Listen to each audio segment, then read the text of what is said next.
안녕하세요. 유익 아카데미 2020 정보처리 기사 실기 핵심 이론 두 번째 파트에서 데이터 입출력 구현 내용 중에서 첫 번째 논리 데이터 저장소 확인하기에 대해서 설명드리도록 하겠습니다. 자, 오늘 배울 내용은 논리 데이터 모델링에 대해서 집중적으로 배워보도록 하겠습니다. 일단 그 필기 시험에 합격하신 분들이기 때문에 기본적으로 데이터베이스에 논리 데이터 모델링과 물리 데이터 모델링이 있는데요. 데이터베이스는 기본적으로 이제 우리가 어떤 실생활에 있는 또는 비즈니스 상황에서는 업무의 여러 가지 비즈니스 프로세스나 이런 것들을 에서 있는 여러 가지 데이터 속성들, 데이터나 이런 것들을 논리적으로 데이터 모델링을 하게 됩니다. 그래서 논리 데이터 모델링을 통해서 우리가 이제 정보 시스템을 만들 때 기본적으로 사용되는 데이터들을 체계적으로 또는 최적화해서 데이터베이스를 구축할 수가 있게 됩니다. 자, 그래서 논리 데이터 모델링에 대해서 설명을 한번 볼게요. 데이터베이스 설계 프로세스의 기초 설계 단계로서 비즈니스 정보의 구조와 규칙을 명확하게 표현하는 수 있는 기법이다. 그래서 논리 데이터 모델링이라는 논리적으로 우리가 이제 어떻게 보면 머릿속으로 생각되는 또는 이제 사고를 통해서 이 현상에 있는 실제적인 현상에 있는 데이터들, 사실 우리가 모든 처리하는 정보나 데이터들은 다 가상의 어떤 것들이죠. 실제 물리적으로 있는 것들보다는 실제 그 물리적인 있는 것들조차도 실제 모든 데이터화 한다고 하는 거는 다 모델링을 하는 거예요. 이상적으로 개념을 수치화한다든가 또는 그 각각의 속성들이나 어떤 실생활에 있는 물체들을 그 이름을 매기고 그 이름을 정의하고 하는 것들이 개념을 정의하는 거죠. 그 다음에 거기에 대한 각각의 속성들을 정의하고 그 속성에 대한 데이터들을 추출해서 그 데이터들을 관리를 하는 겁니다. 자, 그래서 개념 모델로부터 업무 영역의 업무 데이터 및 규칙을 구체적으로 표현한 모델이다. 그래서 우리가 이제 배우는 이 정보 시스템, 정보 처리 기사를 하는 것은 주로 대부분 이제 기업에서 정보 시스템을 구축할 때 하는 업무의 일환으로 이루어지는 것들이기 때문에 우리가 이 배우는 정보 처리 기사는 우리가 이제 기업에서 쓰는 또는 비즈니스 또는 여러 가지 또는 정부나 공공기관 각각 큰 어떤 기관에서 또는 회사에서 사용하는 여러 가지 업무들, 업무 데이터나 규칙들을 데이터베이스로 구축할 때 하는 가장 기초적인 단계입니다. 그래서 논리 데이터 모델링에서 논리 데이터 모델링의 특징, 그 다음에 개념도를 살펴볼게요. 논리 데이터 모델링은 일단 우리가 이제 정규화라는 것이 있고 포용성이 있고 완전성이 있고 독립성이 있습니다. 그래서 논리 데이터 모델링을 한다는 것은 기본적으로 우리가 실생활의 또는 비즈니스나 업무 영역에서 쓰고 있는 여러 가지 실제적으로 이루어지는 일들, 거기서 발생되는 여러 가지 데이터나 용어나 규칙이나 룰이나 그런 것들을 다 체계적으로 정리정돈을 해야 하는 거예요. 쉽게 말하면. 그럴 때 필요한 특성이라는 것은 논리 데이터 모델링을 할 때에는 정규화가 굉장히 중요합니다. 그래서 모든 데이터는 정규화, 노멀라이제이션이라고 하죠. 모델링을 해야 되는 거예요. 정규화라는 거는 그러니까 노멀라이제이션이라는 거는 이상 현상이 없어야 되는 거예요. 그러니까 이상한 일이 벌어지지 않는 거. 그래서 데이터를 처리하거나 할 때 어떤 조작하는 데이터를 관리하는 사람의 어떤 의도라든가 사용자의 의도와 관계없이 어떤 불필요한 일들, 그러니까 계획하지 않은 일들, 그러니까 예상치 않은 이상 현상들이 일어나지 않도록 정규화해야 되는 거예요. 노멀라이제이션 하는 거는. 그리고 포용성이라는 것은 모든 데이터 타입, 그 다음 속성, 관계, 프로세스 등을 포함합니다. 그래서 데이터베이스라는 거는 거기서 쉽게 말하면 관리하는 데이터들의 모든 속성이나 타입이나 관계나 프로세스나 이런 것들을 전반적으로 다 포용한다. 이렇게 생각하시면 되고요. 완전성, 그다음 규칙과 관계를 완전하고 정확하게 표현한다. 그렇죠. 그래서 데이터를 관리하는 데 있어서의 어떤 규칙이나 관계성이 아주 명확하고 완전해야 됩니다. 불완전하거나 이렇게 미흡한 부분이 생기면 그 문제 때문에 데이터가 소실되거나 또는 이상현상이 발생되거나 또는 그 불안정성 때문에 데이터가 뭐 체계적으로 관리가 안 되는 거죠. 그다음에 독립성. 성능 제약상의 독립적인 모델이어야 되는 거고 특정 DBMS로부터 독립적인 성질입니다. 자, 논리 데이터 모델링이라는 것은 실제 물리 데이터베이스, 실제 말하면 뭐 벤더사가 되게 다양하잖아요. 오라클, 뭐 사이베이스, 뭐 또 뭐 MySQL 여러 가지 뭐 DBMS가 있습니다. 여기 회사의 어떤 DBMS로부터 독립적인 모델을 만들 수 있어야 돼요. 논리 데이터 모델링이라는 특성 자체는. 그래서 어떻게 보면 논리적으로 합리적으로 생각해서 사고 체계 내에서 데이터를 체계화시키는 거기 때문에 논리 데이터 모델링이라는 것은 어떻게 보면은 개념도로 그리거나 이렇게 해서 체계적으로 그 다뤄야 되는 여러 가지 데이터들을 규칙이나 룰이나 이런 것들을 체계화시키는 거죠.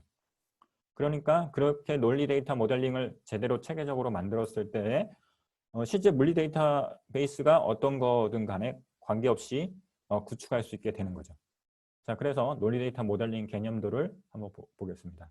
기본적으로 우리가 제일 많이 쓰는 이런 형태의 다이어그램을 쓰게 됩니다. 그래서 이 다이어그램이 제일 많이 쓰고요. 그래서 여기 이제 네모난 박스 부분이 이제 학생 과목 이렇게 돼 있는데 이 부분이 이제 논리 데이터 모델링 속성 중에서 개체를 뜻합니다. 개체. 그래서 여기 학생 부분이 그다음 과목 부분이 박스 네모 상자로 표시하는 것이 개체. 관리할 대상이 되는 실체. 그렇죠. 학생, 과목 이런 실체들. 그다음에 학생이 가지고 있는 우리가 이제 학생이라는 그 용어에는 그 학생이 뭘 뜻하는 거죠? 사람이지만 뭐죠? 공부를 하는 학생, 공부를 하는 사람 이런 뜻인 거죠. 그렇죠? 그래서 공부를 하는 사람이라는 뜻으로서 공부를 하는 학교에서 공부를 하는 사람인 경우에는 어떤 특성을 갖고 있겠습니까? 속성이 학번 있어야겠죠. 그다음에 이름이 있어야 됐고 전화번호, 그다음에 과목 코드, 어떤 과목을 듣는지 이렇게 속성들을 연결하게 됩니다. 그래서 어트리뷰트 속성이 있어야 되는 것이고요. 그래서 관리할 정보의 구체적인 항목이 속성이 되고요. 그 다음에 이제 과목 부분은 이제 학생이 등록한 과목인데요. 과목에는 과목 코드가 있고 과목명이 있고 과목 내용이 있습니다. 이렇게 속성들이 있고요. 이 학생과 과목 간의 관계는 등록. 그러니까 학생이 과목을 등록한다. 그렇죠? 수강 신청 뭐 이렇게 용어로 바꿀 수도 있겠네요. 그래서 학생과 과목의 등록 관계는 N 대 N 이렇게 볼 수 있어요. 왜? 여러 학생이 여러 과목을 선택할 수 있기 때문에. 그렇죠? 그래서 관계는 relationship. 그래서 개체 간의 대응 관계를 이렇게 마름모꼴로 표시를 합니다. 자, 기본적인 모델링 개념도를 잘 보시고요. 그 다음에 여기 이제 또 추가적으로 여기 속성 부분에 FK, 뭐 PK 이렇게 해서 뭐 밑줄 쫙 그어져 있는 것들은 요거는 이제 그 프라이머리 키라고 해서 주 키라고 그러죠. 이게 학생을 유니크하게 구별해내는 키 그런 속성이다 그런 뜻이죠. 그래서 학생을 구별할 수 있을 때 유일하게 구분할 수 있는 키는 속성은 학번 이렇게 되는 거죠. 그 다음에 과목 코드는 FK라고 되어 있는데 foreign key라고 합니다. 요거는 이제 외부에 있는 어떤 정보와 연결을 할 때 사용하는 학생이 어떤 과목을 등록했어요 라고 했을 때 그 학생이 등록한 과목 코드 FK 여기 과목 코드 있죠? 요거를 이렇게 여기다가 속성으로 연결해 주면 나중에 이제 학생이 어떤 과목을 들었는지 찾을 수 있다는 거죠. 이렇게 논리적으로 모델링을 할 수 있습니다.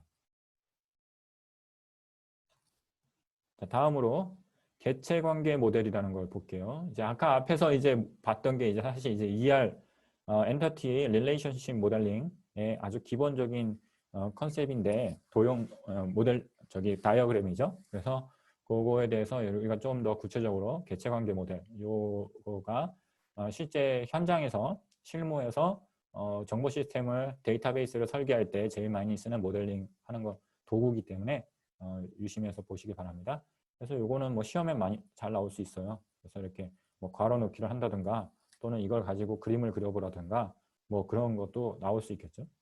자, 그래서 한번 설명을 볼게요. 현실 세계에 존재하는 데이터와 그들의 관계를 사람이 이해할 수 있는 형태로 명확하게 표현하기 위해서 가장 널리 사용되는 모델이다. 그래서 엔티티 릴레이션 모델은 데이터베이스 모델링 할 때 제일 많이 쓰는 모델링 기법이고요. 논리 데이터 모델링에서는 모든 이해 당사자와 의사소통 보조자료로 이해할 모델을 사용합니다. 그래서 이 다이어그램을 쓰는 이유는 개발자만 보라는 것도 아니고 또 이거를 디자인하는 뭐 데이터베이스 설계하는 사람만 보려고 하는 것이 아니라 실제 이 다이어그램을 통해서 실제 그 시스템을 사용하고 있는 사용자라든가 또는 이해 당사자, 이해관계자라고 하죠.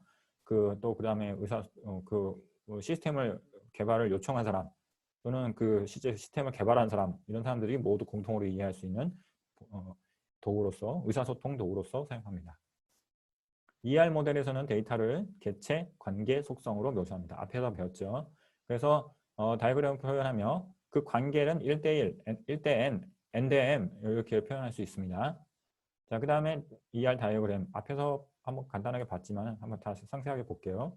ER 모델의 기본 아이디어를 이해쉽게 기호를 사용하여 시각적으로 표현한 그림이다. ER 다이어그램 표기법에는 피터첸 표기법이 있고요. 정보공학 표기법, 바커 표기법이 있습니다. 그 중에 제일 많이 쓰는 게 피터첸 표기법을 제일 많이 씁니다. 그래서 요거는 시험에 꼭 나올 수 있어요. 꼭 외워두시고요. 자, 그래서 한번 볼게요. 박스, 아까 배웠죠? 네모 박스, 사각형은 개체 타입을 말한다. 그리고 마른 먹거는 관계를 말한다. 그 다음에 타원, 타원형은 속성, 애트리뷰트를 말하고요. 여기 동그라미 안에 동그라미가 있으면 이중타원은 다중값 속성을 말한다. 그 다음에 여기 동그라미에 밑줄이 짝거 있잖아요. 이거는 기본키 속성이다. 그래서 기본키. 아까 얘기했죠? PK, 프라이머리 키. 그 다음에 여기 원이 타원이 복수가 있는 거는 복합 속성에 대한 거고요. 그 다음에 이렇게 관계를 표현할 때는 이런 식으로 아까 네모와 네모 사이에 마름모로 해서 관계로 1대1, 1대 n, m대 n으로 표현할 수 있다. 자, 그래서 이제 고객과 주문서에 대해서 한번 볼게요. 고객은 주문서를 여러 개를 할 수 있겠죠. 그렇죠? 한 사람의 고객은 주문을 여러 개 할 수 있기 때문에 그렇죠. 그래서 1대 n으로 관계가 성립이 되고 그 다음에 이제 주문은 이제 이렇게 마름모코로 표시했고 고객이 어떤 상품을 주문한다고 했을 때의 관계는 고객의 어떤 고객 번호가 주키가 되겠죠. 그 다음에 성명, 주소 이렇게 있을 수 있고요. 주문서에는 주문 번호, 품명, 수량, 금액 이런 속성들이 있을 수 있습니다. 자, 그래서 이렇게 관계를 설정하는 것이 아주 기본 컨셉이라 이렇게 생각하시면 되고요. 자, 이걸 통해서 우리는 알 수 있는 것이 뭐냐면 정보 시스템에서 다루고 있는 데이터를 비즈니스에서 다루는 데이터들을 이런 ER 다이어그램으로 다 표현할 수 있다. 네, 관계를 표현할 수도 있고 또 그 다음에 그 개체와 그 속성과 관계를 아주 일목요연하게 정리해서 그림으로 보여줌으로써 의사소통의 도구로 사용할 수 있다는 것을 알 수 있습니다. 자, 그래서 이렇게 네모가 어떤 건지 개체고 마름모가 모든 관계에 쓰이고 타원은 어디에 속성에 쓰이고 이런 것들을 다 꼭 기억해 주시길 바랍니다. 자, 그 다음에 이제 다음으로 정규화에 대해서 한번 살펴볼게요. 논리 데이터 모델링을 할 때 사실은 앞에 있는 기본적인 거는 당연히 이제 익숙하게 하셔야 되고요. 이 정규화라는 것이 사실은 데이터베이스 구축하는 데 있어서 꽃이라고 볼 수 있어요. 데이터베이스를 처음 익숙하지 않고 시스템을 개발할 때 가장 놓치는 부분이 이 정규화입니다. 사실 이제 개발자분들이 데이터베이스에 좀 약한 부분들이 있어요. 또 그 다음에 이제 실제 데이터베이스를 깊이 있게 배우지 않고 시스템을 구축하거나 하는 경우가 종종 있습니다. 근데 이제 사실 이제 홈페이지나 간단한 어떤 어플리케이션을 만든다거나 할 때는 어떤 데이터베이스를 깊이 있게 데이터베이스가 뭐 어떤 대량의 데이터베이스를 구축한다든가 데이터베이스 트랜잭션이 많지 않기 때문에 큰 문제가 일어나지 않아요. 그러나 실제 데이터베이스를 구축하는 거는 기업에서 또는 어떤 기관에서 또는 국가에서 또는 정부기관에서 또는 어떻게 보면 뭐 통신사 이런 데서 금융사 이런 데서 쓸 때는 이 데이터가 굉장히 그 크리티컬한 요소예요. 그렇잖아요. 그래서 그 은행에서 우리가 입금하고 출금하고 이런 일들이 일어나는데 만약에 해서 입금했는데 출금을 못 한다든가 내가 출금한 거하고 다른 사람 출금한 거가 막 혼선이 된다든가 데이터가 막 혼란스럽게 막 데이터가 트랜잭션이 일어난다 그러면 아주 골치 아픈 거죠. 그러니까 정규화라는 것은 이 테이블 설계를 논리적으로 얼마나 잘할 수 있느냐에 따라서 시스템의 성능뿐만이 아니라 정보 시스템의 어떤 그 품질 또는 그 다음에 어떻게 보면 그 위험 요소도 줄일 수 있어요. 그러니까 예를 들어서 아까도 말씀드렸지만 그 어떤 금융 사고라든가 또는 이 데이터베이스 설계를 잘못해서 어떻게 보면 어플리케이션의 성능도 굉장히 저하시키는 경우도 있어요. 쿼리가 뭐 엄청나게 복잡하게 만들어야 된다든가 또는 정규화를 잘못해가지고 또는 이제 데이터가 막 뭐 불필요하게 이상 현상을 통해서 삭제가 된다든가 뭐 데이터가 뭐 이상한 데이터가 삽입이 된다든가 뭐 갱신이 된다든가 이런 일이 벌어지면 굉장히 큰 일이죠. 그래서 우리가 지금 늘상 쓰고 있는 뭐 통신사의 데이터베이스라든가 우리가 그 금융사 같은 경우는 아주 엄청 민감한 거예요. 돈 문제잖아요, 사실. 그러니까 금융사 같은 데이터베이스는 굉장히 잘 구축이 돼 있는 편이고 그래서 우리가 이제 기업에서도 마찬가지예요. 그 데이터베이스를 우리가 정보 시스템을 구춘다 어떤 기업의 회사의 어떤 자료나 이런 것들을 체계적으로 데이터베이스화해서 관리를 하는 것이 굉장히 중요하고 또 그 다음에 어떤 어플리케이션의 성능뿐만이 아니라 사람의 수고도 많이 덜 수 있어요. 자, 그래서 업무를 할 때에도 굉장히 중요한 부분이기 때문에 이 정규화 부분은 굉장히 좀 잘 유념해서 봐주시기 바랍니다. 그래서 우리가 항상 정보 시스템을 구축하시는 이 강의를 듣는 분들이 어떤 파트에서 일하시는 분들인지 잘 모르겠지만 정보 처리 기사를 취득하시려고 하시는 분들이라면 뭐 IT 쪽에서 일하시는 분도 있을 수 있고 또는 뭐 시스템을 관리하는 사람일 수도 있고 또는 뭐 개발자일 수도 있고 또는 뭐 여러 가지 또 개인적인 어떤 취향에 의해서 또는 뭐 IT에 대해서 관심이 있으셔서 새로운 업무를 맡으셔서 이 정보 처리 기사를 따려고 하는 건데 요번에 이제 금년도에 사실 이제 바뀐 이 정보 처리 기사는 데이터베이스에 대해서도 똑같이 전년도 시험이나 마찬가지로 굉장히 중요하게 여기고 있습니다. 데이터베이스가 하나의 다른 별도의 챕터로 돼 있으니까. 그리고 그 실무에 더 초점이 맞춰진 그런 내용으로 돼 있어요. 그래서 정규화 내용이 아주 심도 있게 나옵니다. 전년도 시험이나 이전 정보 처리 기사에서는 정규화가 그렇게 심각하게 나오지 않았어요. 그냥 뭐 사실 뭐 그냥 아까 정규화를 좀 이따 보여드리겠지만 예를 들어서 정규화의 단계가 뭔지 단계가 뭐 이름이 뭔지 뭐 이런 거 정도 물어봤다면 실기에서는 실제 정규화를 하는 것들에 대해서 실기 시험을 또 풀어낼 수 있어야 될 겁니다. 자, 그러면 정규화에 대해서 본격적으로 한번 설명을 드려보겠습니다. 정규화라는 것은 노멀라이제이션이죠. 그러니까 노멀라이제이션이라는 뜻은 정규화라 그러면 우리나라 말로 하니까 좀 약간 좀 딱딱한 느낌인데 노멀라이제이션이에요. 그러니까 영어로 보면 노멀하게 한다. 그러니까 쉽게 말하면 뭐냐면 노멀하지 않으니까 노멀하게 한다. 그런 뜻이에요. 그러니까 쉽게 말하면 우리가 사람이 논리적으로 체계적으로 그다음에 이성적으로 또는 합리적으로 이 데이터베이스를 설계하지 않으면 그냥 즉흥적으로 또는 직관적으로 그냥 이 데이터베이스를 설계하잖아요. 그러면 이상현상이 발생하게 됩니다. 자, 그래서 관계형 데이터베이스 설계에서 중복을 최소화하여 데이터를 구조하는 프로세스를 정규화라고 합니다. 자, 중복을 최소화하고 데이터를 구조한다. 자, 데이터베이스의 가장 큰 특징이 뭐였어요? 우리 네 가지 있었죠. 통조, 운공, 그렇죠?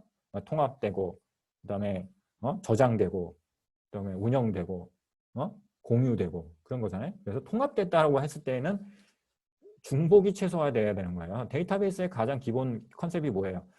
파일 시스템은 개인별로 개인 PC에도 파일이 이쪽 폴더에도 있고 저쪽 폴더에도 있을 수 있지만 데이터베이스는 공유를 해야 되기 때문에 어떤 특정 파일 정보는 한 곳에서만 있어야 되는 거예요. 그러니까 중복이 최소화돼야 되는 거죠.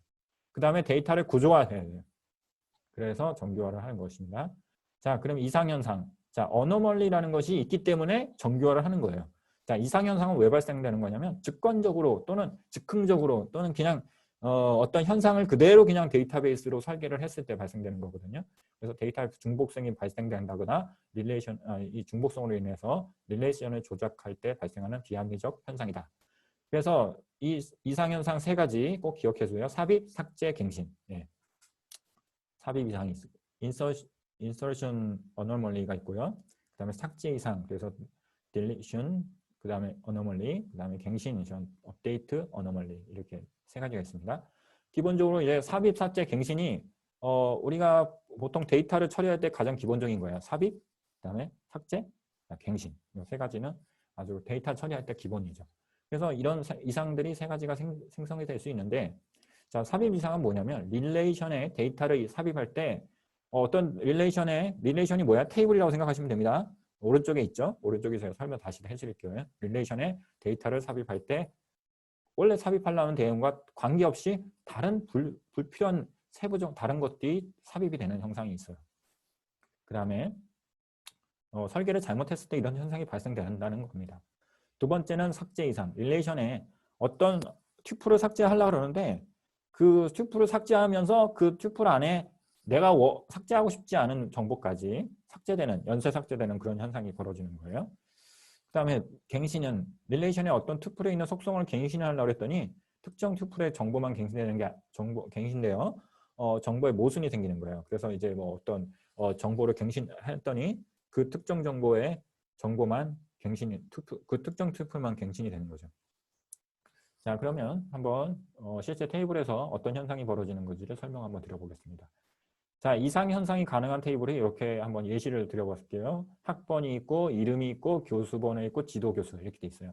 자, 이렇게 보면 이거 뭐 특별히 이상 없을 것 같은데 이렇게 생각할 수 있어요. 그러나 잘 보시면 이 테이블 안에는 항상 테이블이라는 것은 어떤 특정 속성을 릴레이션이라는 거는 개체를 말하는 거예요. 아까 우리가 모델링 했을 때 여기 나오잖아요. 이렇게 고객, 주문서 이런 게 하나의 테이블이라고 생각하시면 돼요. 그 테이블 안에 컬럼이 이 속성이라고 생각하시면 되는데, 자 보세요. 여기 보면은 저기 개체가 도대체 뭘 의미하는 걸까요?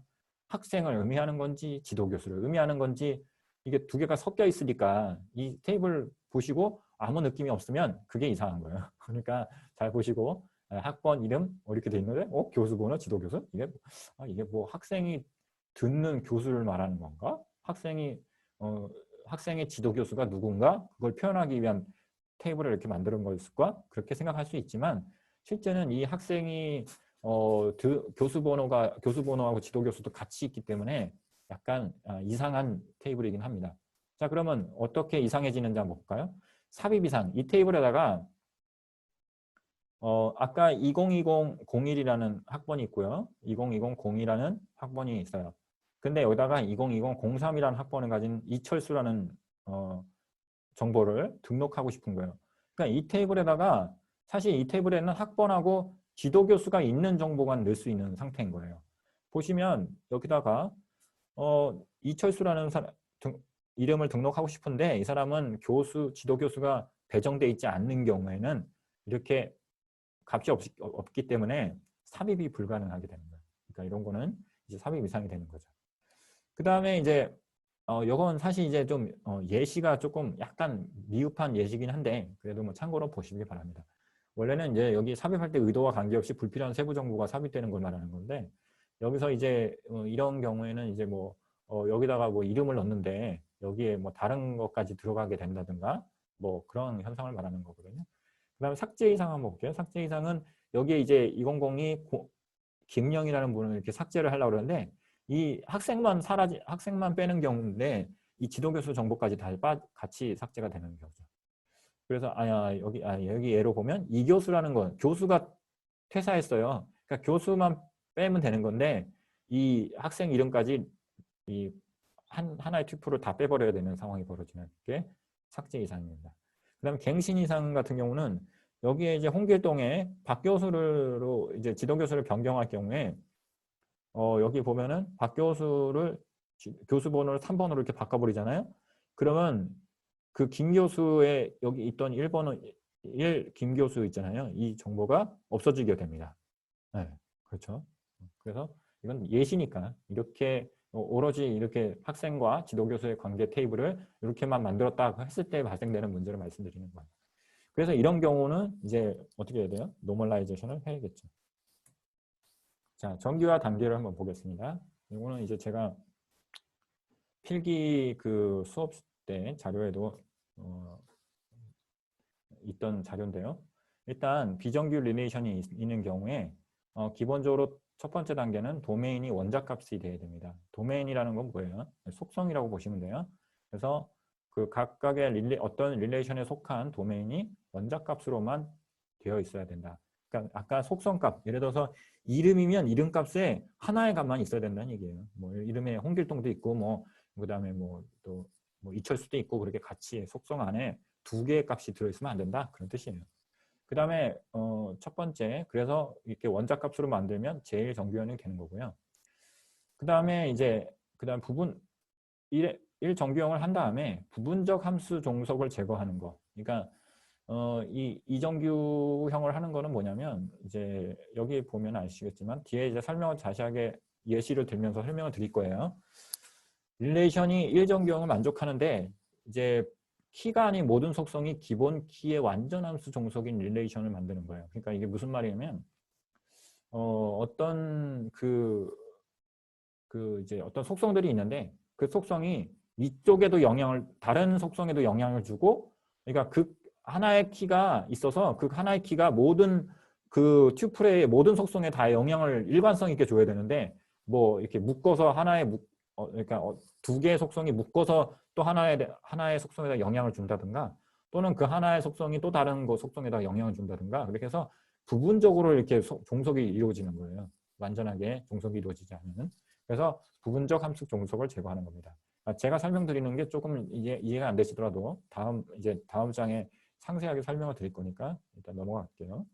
자, 그 다음에 이제 이정규형이 됐고, 그 다음 3정규형은 이행적 함수 종속 제거라는 거예요. 그래서 이거는 뭐냐면 키가 아닌 모든 속성 기본 키에 키가 아닌 모든 속성들이 기본 키에 이행적으로 함수 종속되지 않는 릴레이션을 만드는 거예요. 그러니까 무슨 말이냐면 이게 키에 보면은 어떤 키가 A라는 키가 있는데 거기에 그 튜플에 다른 속성들이 있는데 이게 이렇게 연쇄적으로 연결되는 거예요. 그러니까 뭐 아까 예를 들어서 이 테이블에 보면 학번이 있는데 학번이 이름에 영향을 주고 그 이름이 교수에 영향을 주는 뭐 이렇게 해서 이행함수 이렇게 전달 이렇게 되는 거죠. 그래서 이런 이행적 함수를 정석을 제거하는 거고요. 그 다음에 이제 3정규형이 된 다음에는 이제 BCNF 정규형을 만드는 방법은 결정자가 아니면서 후보키가 아닌 것을 제거한다. 그러니까 이게 무슨 말이냐면 모든 결정자가 후보키 릴레이션을 만들어야 되는 거예요. 그러니까 결정자라는 거는 키라는 거예요. 키. 그러니까 키는 후보 키가 돼야 되는 건데 결정자인데, 그러니까 어떤 다른 속성 값에 영향을 주는 결정자임에도 불구하고 그게 후보 키가 아닌 정보가 있는 테이블을 만들면 안 되는 거죠. 그래서 그걸 제거하면 BCNF 정규형이 되는 거예요. 보이스 코드 노멀 펌이라고 해서 보이스 코드라는 분이 만들었나 보죠. 그래서 종속성을 보존하는 것이 아니다. 그래서 이 사실은 이제 뭐 복잡한 얘기가 있지만 일단 제가 이렇게 설명드린 걸로 이해하시면 되고요. 그 다음에 이제 BCNF가 되고 난 다음에 다치 종속을 제거하는 거예요. 그러니까 다치 종속이라는 건 4정규형을 만드는, 다치 종속을 제거하면 4정규형이 되는 건데, 종속성들에 대해서 뭐 예를 들어서 어떤 다양한 다치의 속성을 갖고 있는 거예요. 그러니까 예를 들어서 종속성들의 집합 F에 대해서 뭐 F 플러스의 모든 의미에 있는 다치 종속성이 존재하는 거죠. 그러니까 X가 Y에 대해서 X가 릴레이션 스키마 R의 슈퍼키면 R은 F에 대한 4정규형이고, 자, 그래서 이제 F는 함수적 종속과 다치 종속을 포함한다. 그래서 다치 종속을 이제 제거를 해야 되는 거죠. 그러니까 이 종속성이 여러 군데 이제 종속이 되는 거예요. 어떤 키가. 그래서 이제 다치 종속이 되는 건데 그걸 이제 제거하는 겁니다. 그 다음에 ONF는 조인 종속성이에요. 이거는 이제 실제 이제 어떻게 보면 아래 조인을 했을 때 다른 정보가 되는 거예요. 그러니까 이제는 예를 들어서 4정규형을 만들었는데 그거 어떤 테이블을 만들었는데 거기에 이제 조인을 하니까 그걸 분리를 했는데 그걸 조인하니까 딱 기존 정보로 돌아가지 않는 그런 현상을 말하는 거예요. 그래서 조인 정속성을 이용하는 거다. 자, 그래서 이제 제거하는 것도 있고 이용하는 것도 있어요.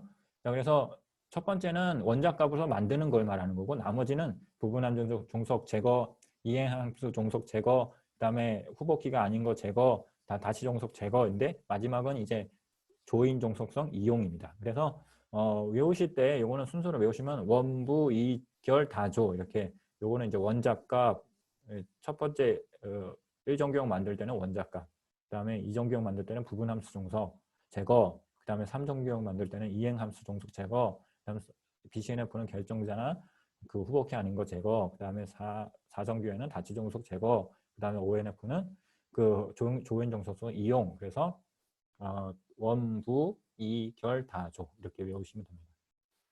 자, 그러면 자, 실제 테이블 정보를 가지고 한번 설명을 하나하나 해보도록 하겠습니다.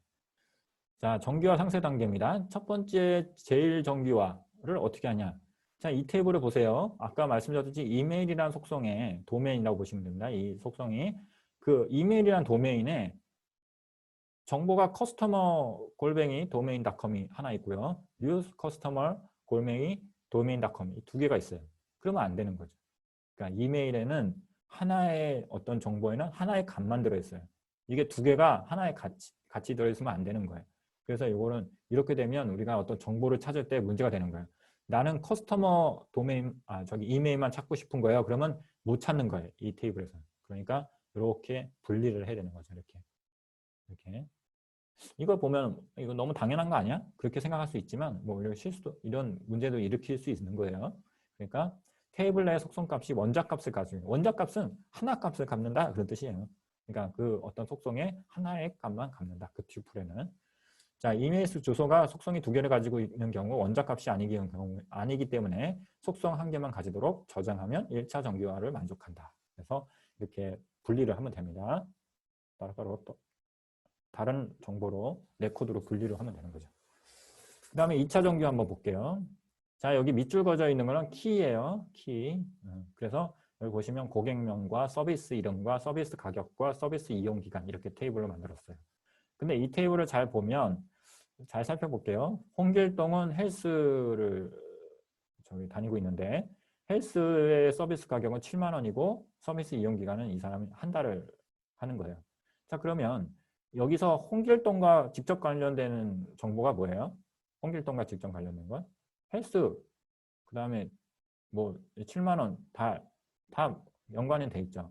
근데 여기 보면은 실제 이 7만 원이라는 정보는 어떻게 보면 이 헬스하고 연관되어 있는 정보예요. 그렇죠? 그죠? 그래서 여기 그림에도 있지만 서비스 이름은 서비스 가격하고만 이렇게 종속 관계가 있는 거예요. 영향을 주는 거죠. 얘가 그 결정자죠. 쉽게 말하면 서비스 이름이. 그래서 서비스 이름이 서비스 가격을 결정하는 형태예요. 근데 이렇게 관계가 있고, 그 다음에 이 한 달이라는 거는 누가 쓰는 거예요. 그러니까 헬스를 이용하는데 한 달에 할 수도 있고 두 달에 할 수도 있고 세 달에 할 수도 있는 거예요. 그건 누구하고 결정되는 거예요? 홍길동과 헬스가 같이 묶어져서 결정을 해주는 거죠. 이용 기간이. 그래서 이렇게 고객명과 서비스 이름이 하나로 묶여져서 결정자로 묶여져서 복합 결정자가 되는 거죠. 그래서 서비스 이용 기간을 결정하게 됩니다. 자, 이런 테이블인 경우는 좀 약간 문제가 뭐냐면, 이게 어떤 그 키가 뭐 두 개인 것도 있지만 여기다가 어떤 정보를 등록할 때 이게 중복 정보가 있어요. 보통 하나의 레코드에 이게 고객명이 막 두 개씩 들어있고 이렇게 정보가 이렇게 막 복잡하게 이렇게 들어있는 경우는 나중에 처리하기가 되게 복잡해요. 그러니까 이런 경우는 사실 2차 정규화를 위해서 어떻게 하는 거예요? 우리가 2차 정규화하기 위해서 부분함수 종속을 제거해야 된다고 그랬잖아요. 그래서 이런 형태가 부분함수 종속이라고 보시면 돼요. 그러니까 왜 뭐가 부분한 거예요? 부분적인 거예요? 이 고객명과 서비스 이름을 두 개로 묶은 거는 서비스 이용 기관의 결정자로서 영향을 주고, 서비스 이름은 서비스 가격에 주고, 그러니까 이렇게 보면은 어떻게 된 거예요? 이게 부분함수 종속이라는 거죠.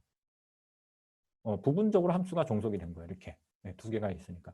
아니 차라리 그러니까 아예 이 서비스 이름이 서비스 가격만 이렇게 영향을 준다든가, 이 서비스 이름이 고객에 이렇게 포함해서 이렇게 부분적으로 포함해서 이렇게 부분 함수가 종속이 되면 안 된다는 거죠. 그래서 이거를 제거를 해야 됩니다. 그래서 이걸 제거를 하려면 어떻게 분리해야겠죠. 어떻게 여기 고객명과 서비스 이름하고 서비스 이용 기간만 따로 띄워버리고, 그렇죠? 그 다음에 서비스 이름을 서비스 가격만 영향을 줄 수 있는 테이블로 분리를 하면 됩니다. 그래서 어떻게 해요? 이렇게 묶어서 테이블 하나 만들고요. 이렇게 요거 서비스 가격 빼고, 그래서 고객명과 서비스 이름이 하나로 묶여서 서비스 이용 기간에 영향을 주는 테이블로 이렇게 하나 만들고, 그 다음에 분리해서 뭘 띄어내요? 서비스 가격은 사실 어디에 종속된 거예요? 헬스. 그러니까 서비스 이름에만 종속된 거기 때문에 따로 이렇게 띄어냅니다.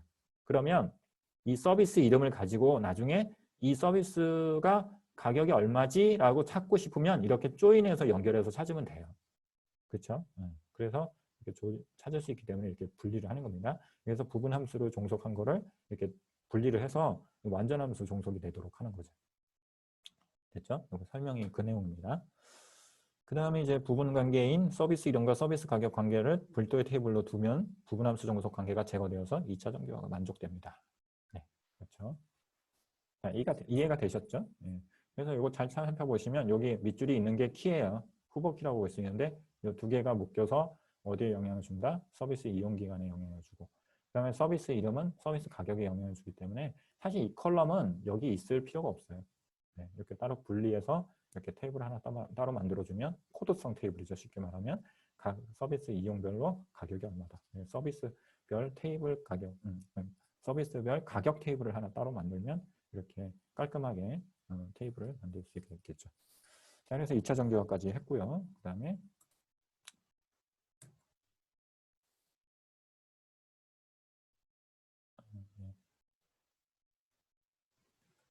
자, 그 다음에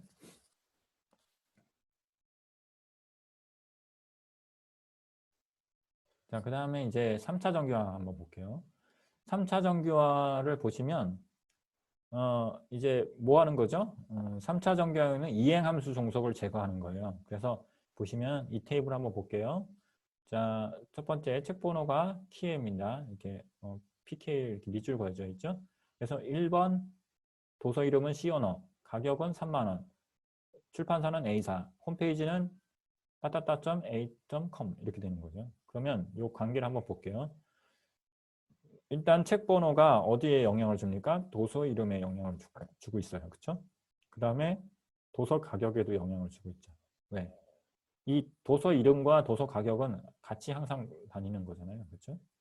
그 다음에 그 책 번호가 이 책이 이 책 번호가 여기도 영향 주고 여기도 영향 주고 있지만 이 책 번호 자체가 또 그 책 자체에 소속되어 있는 출판사에 영향을 또 줍니다. 그렇죠? 그리고 또 책 번호가 또 출판사는 홈페이지에 영향을 주고 있어요. 그러니까 이 정보를 솔직히 이거는 그냥 어떻게 보면 그냥 어떤 책 정보에 대해서 그냥 쭉 테이블로 만든 거예요.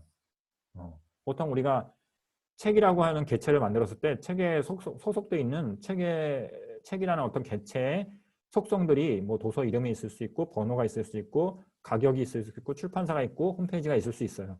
근데 여기서 한 가지 주의할 점은 이 출판사하고 홈페이지 관계는 실제 어떻게 보면 이 도서와 직접적으로 관련이 있는 건 아니에요. 그렇죠? 그래서 어떻게 이행함수 종속이 이루어지는지 볼까요? 자, 이 테이블에 여기서 이 출판사 홈페이지 부분이 제일 문제 부분이에요, 사실은. 이 책 정보까지 출판사까지는 좋아요. 여기까지 했으면 상관이 없는데 출판사하고 홈페이지가 연결되어 있는 바람에 어떻게 보면 이행함수 종속이 되는 건데 저 볼게요. 책 번호가 출판사에다 영향을 줍니다. 이렇게 책 번호가 책을 의미하잖아요. 그렇죠? 그 책이 어떤 출판사의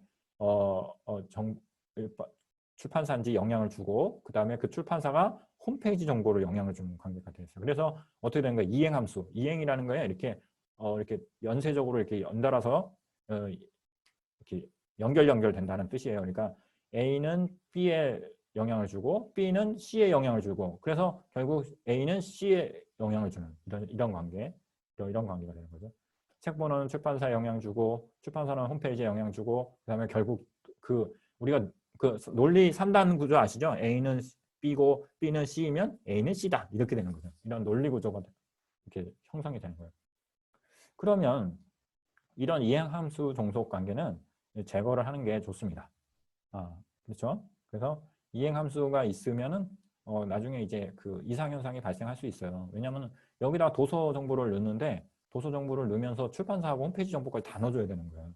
굳이 불필요하게. 네. 예를 들어서 동일한 여기 보세요. 여기 C 뿔뿔 언어 책하고 자바 언어 책이 B사하고 동일하잖아요. 동일한 회사 정보를 이렇게 홈페이지 정보까지 이렇게 컬럼을 넣어서 불필요하게 데이터를 갖고 다닐 이유가 뭐가 있어요. 그렇죠? 네. 공간 전략을 해야죠. 공간을. 그렇죠?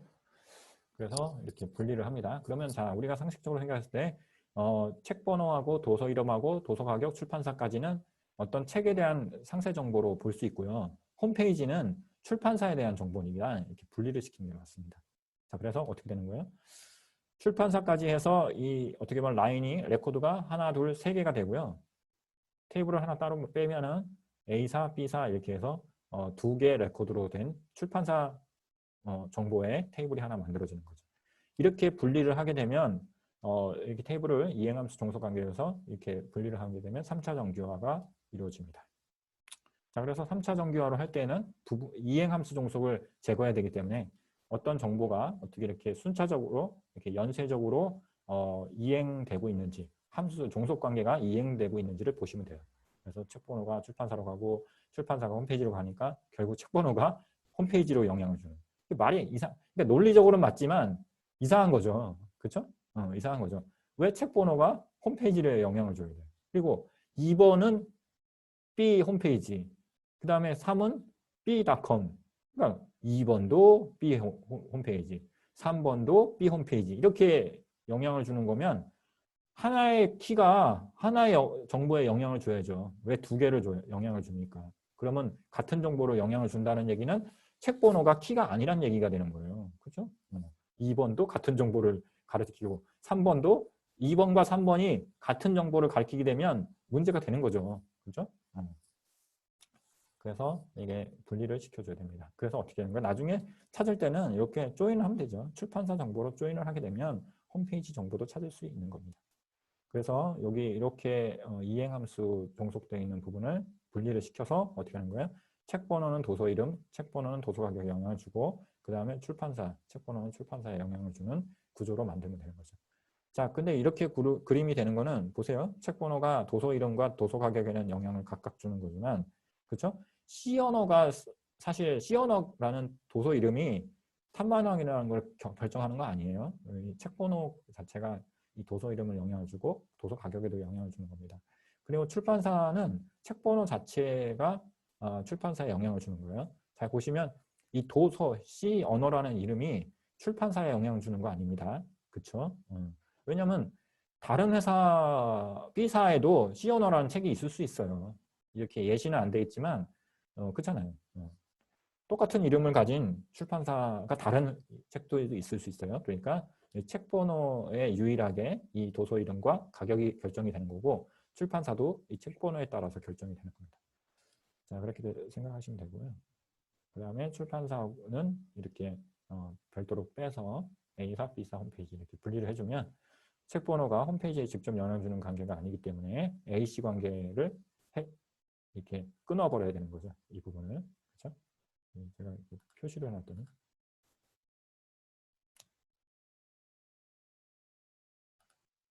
그래서 요거는 요 관계는 이제 끊어버려야 되는 거예요. 그죠? 그죠?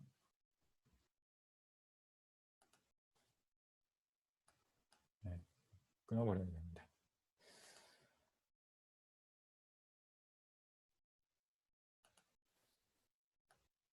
요거는 이렇게 끊어버려야 돼. 끊어버려야 돼. 그렇죠? 출판사는 요 관계는 끊어버리는. 그래서 요 끊어버리면 어떻게 되는 거예요? 책 번호가 홈페이지에 영향 주는 관계가 아니기 때문에 끊어버려야 어떻게 되는 거예요? 이행함수 종속을 제거하게 되는 거죠. 그래서 AC 관계에서 책 번호하고 출판사 테이블하고 출판사 홈페이지 이렇게 해서 분리를 해서 이행함수 관계를 제거해서 3차 정규화를 만족할 수 있게 됩니다. 됐죠?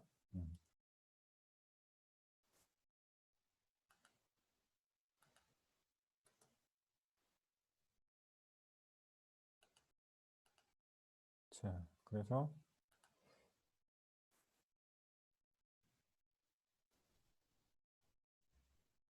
자, 볼게요. 그리고 나서 다음 이제 4차 BCNF 한번 볼게요. 자, 보이스 코드 정규화는 뭘 말하는 겁니까? 아까도 얘기했지만 뭘 제거해야 돼요? 결정자이지만 후보 키가 아닌 경우를 제거하는 거예요. 자, 그러면 이 테이블을 한번 볼게요. 학번, 과목, 교수명. 뭔가 뭐 이상 없는 것 같지? 근데 이상하죠? 이게 학번이 키일 것 같은데 이 학번은 어디에 영향을 주는 거예요? 교수명에 영향을 주는 것 같은 교수명에 영향을 주는 건가요? 아니면 시연에 영향을 주는 건가요? 학번은 학생이잖아요. 그래서 학생이 과목명에 영향을 줄 수도 있는 것 같고요. 그렇죠? 근데 학번이 두 개가 있어요. 그렇죠? 그러니까 이거는 키가 아니에요. 사실.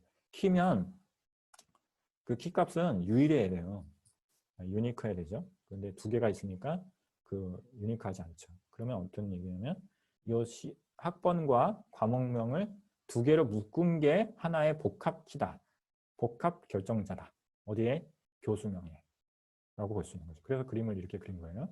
학번하고 과목명이 묶어져서 이 학생의 C언어를 듣는 과목의 정보를 묶어서 그 과목의 교수는 장길산이다. 어떤 2010-01의 학생이 듣는 C언어의 교수는 장길산이다. 이렇게 결정이 되는 거고요. 그 다음에 이제 살펴보니까 장길산이라는 교수는 C언어 과목을 가르치네. 그러니까 어떻게 반대로 또 거꾸로 어떻게 되는 거예요? 교수명이 과목명을 결정하게 되는 상황이 영향 관계가 있는 거예요. 그러니까 이렇게 두 개가 묶여서 이렇게 교수명에 영향을 주고 그 다음에 장길산이 이렇게 또 과목명에 영향을 주는 그런 관계가 되는 거예요. 그죠? 그래서 좀 이상한 구조죠. 그죠? 이렇게 두 개가 묶여서 여기에 영향을 주고 그렇죠? 그 다음에 홍길동이라는 사람, 이 교수명은 또 여기에 영향을 주고 과목명에 영향을 주고 그러니까 요 그림을 잘 보세요. 이렇게 보면 그림을 보시면 이렇게 가고 또 이렇게 오는 관계. 그러니까 이게 뭐냐면 교수명이 어떻게 보면 쉽게 말하면 교수명이 어떤 영향을 주는 거예요?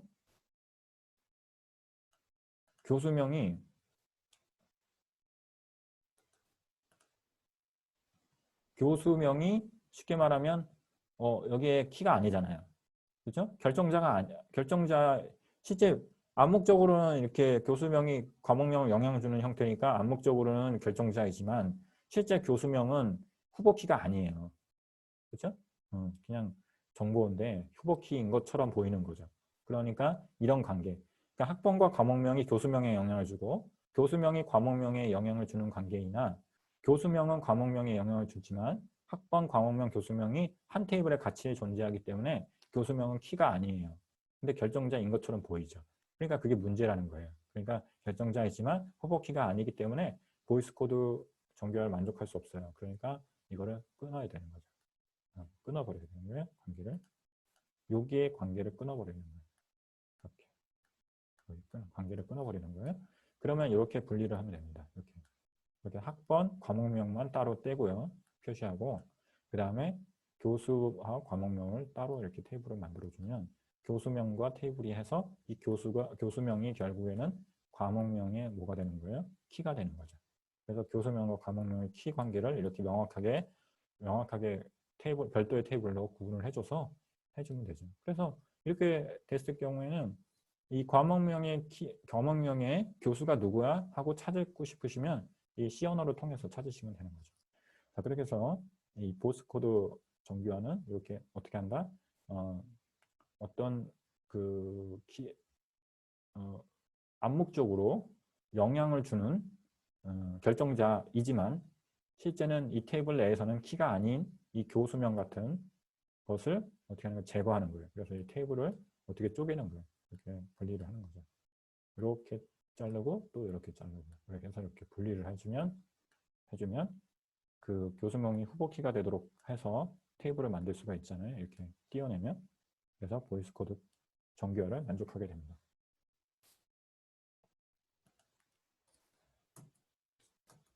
자, 그 다음에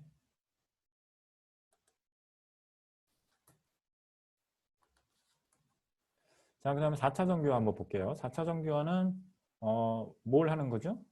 4차 정규화는 다치 종속을 제거하는 거라고 했어요. 자, 보시면 여기 보니까 키가 없네. 자, 홍길동은 정보처리기사 자격증을 취득하고 C 언어를 또 갖고 있는 거예요. 그러니까 이게 무슨 말이에요? 개발자가 키인 것 같은데 여기에 이렇게 영향을 주고 이렇게 영향을 주는 관계예요. 그러니까 개발자가 자격증의 여러 가지 개발자가 그러니까 개발자 정보도 키도 아니에요. 얘가 개발자가 한 사람의 개발자가 자격증을 여러 개 갖기도 하고 여러 개 언어를 또 갖기도 하는 거예요. 이런 식으로 한 테이블에 종속 관계가 있으면 안 되는 거예요. 이게 다치잖아요. 이게 두 개의 종속 관계를 갖고 있는 거잖아요. 이렇게. 그리고 자격증과 언어는 또 관계가 없어요. 이게 직접 관계가 없어요. 그러니까 개발자마다 자격증 값들이 여러 개가 또 존재하고 또 개발자마다 언어 값들이 여러 개 존재해요. 그러니까 다치 종속 관계라는 얘기죠. 그러니까 무슨 말이에요? 개발자가 이것도 키가 아니라는 거예요. 개발자 한 사람이 이것도 정보처리 기사도 있고 빅데이터 분석 기사도 있을 수 있고 그 다음에 또 C 언어도 할 줄 알고 C++도 할 줄 알고 뭐 이럴 수 있다는 거죠. 이렇게 돼 있으면 이렇게 되면은 이제 데이터 어떤 종속 관계가 너무 다중으로 돼 있기 때문에 이 데이터를 관리하는 데 문제가 있을 수 있어요. 그래서 키를 하나 더 두든가 아니면 얘를 분리시키든가 해야 되는 거죠. 그래서 어떻게 분리하면 될까요? 개발자하고 자격증 테이블에 따로 분리하고요. 개발자와 언어 테이블에 따로 분리하면 됩니다. 이렇게 분리해요. 이렇게 따로따로 이렇게 명확하게 분리를 해주면 그러면 이제 그 4차 정규화가 되는 거죠. 됐죠? 네. 자, 그 다음에 이렇게 해서 다치 종속을 제거하는 겁니다. 이해하셨죠? 다치라는 게 종속이 이렇게 어떤 개발자가 자격증에도 영향을 주고 언어에도 영향을 주는데 그게 또 값이 여러 개 영향을 준다. 그래서 다치 종속이 된다. 그래서 그걸 제거하면 4차 정규화가 됩니다. 자, 그 다음에 이제 5차 정규화 이제 마지막인데요. 자, 보시면 개발자하고 자격증 테이블 앞에 있는 4차 정규화 된 테이블이에요. 근데 보니까 이 4차 정규화 된 테이블 이 두 개를 조인을 한 거예요. 조인을 했더니 조인을 하니까 테이블이 이상해졌어. 왜? 홍길동 이렇게 두 개씩 있으니까 막 4개가 생기는 거예요. 이렇게. 조인해 거니까. 왜? 이쪽 테이블에서 이렇게 매칭하면은 2개가 나오고 또 여기서 이렇게 매칭하니까 또 2개가 나오니까 4개가 나와버리는 거예요. 그러면 이제 원래 테이블은 이게 아니잖아요. 이게 4차 정규화를 했지만 원래 테이블은 이거잖아요. 이걸로 돌아갈 수 있어야 되는 거니까 그거를 할 때 4차 정규화 테이블에서 조인 연산을 한 다음에 결과 4차 정규화 수행 전의 데이터와 다르게 되는 문제가 생기는 거예요. 그러니까 사실 4차 정규화 한 거가 잘못됐다는 뜻이 아니라 4차 정규화를 했지만 그 4차 정규화하는 의미를 갖는 테이블로 다시 돌아갈 수 있어야 되는 거죠. 조인을 하면. 그러니까 이렇게 되는 거는 문제가 있으니까 이걸 어떻게 분리하는 거예요? 그래서 이렇게 돼 있던 거를 이렇게 나눴는데 요거를 이제 개발자마다 자격증 값이 여러 개 존재하고 다시 종속이 되니까 이거를 4차 정규화가 됐는데 예, 요거를 이제 다시 보면은 요거를 이제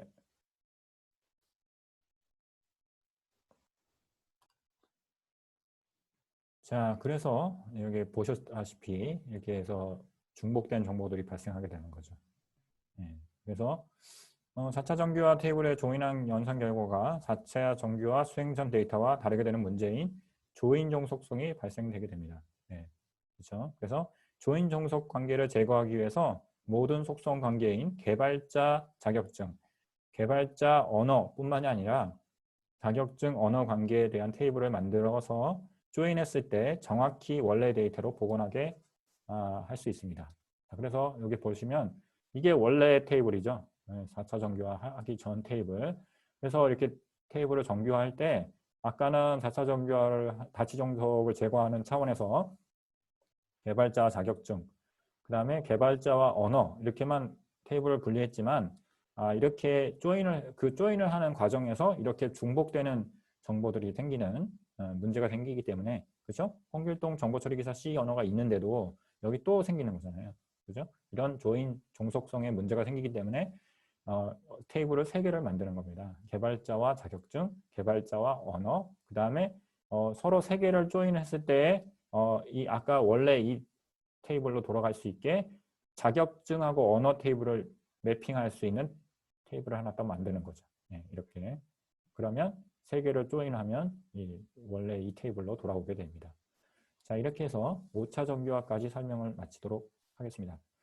자, 오늘 드렸던 설명, 이 내용 정규화 부분 굉장히 중요한 부분이니까 실기시험에 꼭 나올 수 있습니다. 그러니까 다시 한번 꼭 다시 복습해 주시기 바라고요. 이 학습 자료는 또 다운받을 수 있게 연결을 해 놓을 테니까 다운받아서 공부해 보시면 감사하겠습니다. 자, 이렇게 해서 오늘 논리 데이터 모델링 하는 수업 시간을 마치도록 하겠습니다. 감사합니다. 다음 시간에 또 뵙겠습니다.